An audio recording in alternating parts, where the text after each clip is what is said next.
അയോധ്യ ക്ഷേത്ര പരിസരത്തും non veg ഭക്ഷണ വിതരണം പാടില്ല എന്ന് ഉത്തർപ്രദേശ് സർക്കാർ ഉത്തരവിറക്കിയിരിക്കുകയാണ്.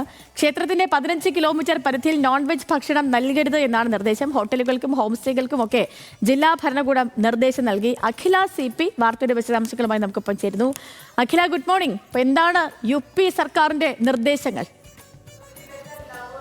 Good morning Sethu. ഇപ്പോൾ ഈ നിരോധനം ഒരു അയോധ്യ ക്ഷേത്രത്തിൻ്റെ 15 കിലോമീറ്റർ പരിധിയിൽ നോൺ വെജ് ഭക്ഷണം അല്ലെങ്കിൽ മത്സ്യമാംസ ആഹാരം വിൽക്കരുത് എന്നുള്ളൊരു നിർദ്ദേശമാണ് ഇപ്പോൾ ജില്ലാ ഭരണകൂടം നൽകിയിരിക്കുന്നത്. നമുക്കറിയാമില്ലേ, ഈ ദീപാവലി മറ്റ് ആഘോഷങ്ങൾ ഏതെങ്കിലും ഘോഷയാത്രാ സമയങ്ങളിലൊക്കെ പലതവണ താൽക്കാലികമായിട്ടൊരു നിരോധനം നമ്മൾ പലതവണ കണ്ടിട്ടുണ്ട്. പക്ഷേ ഇതൊരു സ്ഥിരം ഉത്തരവാണ് എന്നുള്ളതാണ് നമ്മൾ മനസ്സിലാക്കുന്നത്. കാരണം ഈ 15 കിലോമീറ്റർ പരിധിയിൽ ഈ നോൺ വെജ് ഭക്ഷണം വിൽക്കരുത് എന്ന് ഹോട്ടലുകൾക്കും ഹോം സ്റ്റേകൾക്കുമാണ് നിർദ്ദേശം നൽകിയിരിക്കുന്നത്.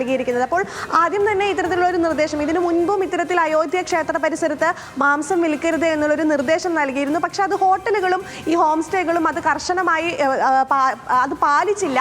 അതുകൊണ്ടാണ് വീണ്ടും ഇത്തരത്തിലുള്ള ഒരു ഉത്തരവ് നൽകേണ്ടി വന്നിരുന്നത്. നേരത്തെ മദ്യത്തിനും ഈ ക്ഷേത്ര പരിസരത്ത് വിലക്കുണ്ടായിരിക്കുന്നു. എന്തായാലും ഒരു താൽക്കാലിക ഉത്തരവല്ല, ഒരു സ്ഥിര ഉത്തരവാണ് എന്നാണ് നമുക്ക് ലഭിക്കുന്ന റിപ്പോർട്ടുകൾ. മാത്രമല്ല, ഈ ഉത്തരവ് ഏതെങ്കിലും തരത്തിൽ ഈ ഉത്തരവ് അല്ലെങ്കിൽ ഈ നിയമം ലംഘിക്കുന്നതായി കണ്ടെത്തിയാൽ കർശന നടപടി ഉണ്ടാകുമെന്നും ഫുഡ് കമ്മീഷണർ ഉത്തരവിറക്കിയിട്ടുണ്ട്. ഈ ഹോം സ്റ്റേകൾക്കും ഹോട്ടലുകൾക്കും മാത്രമല്ല, ഈ ഓൺലൈൻ ഡെലിവറി ആപ്പുകളായിട്ടുള്ള ഈ സ്വിഗ്ഗി, സൊമാറ്റോ എന്നിവരും ഈ നിയമം പാലിക്കണമെന്ന് കർശന മുന്നറിയിപ്പ് നൽകിയിട്ടുണ്ട്.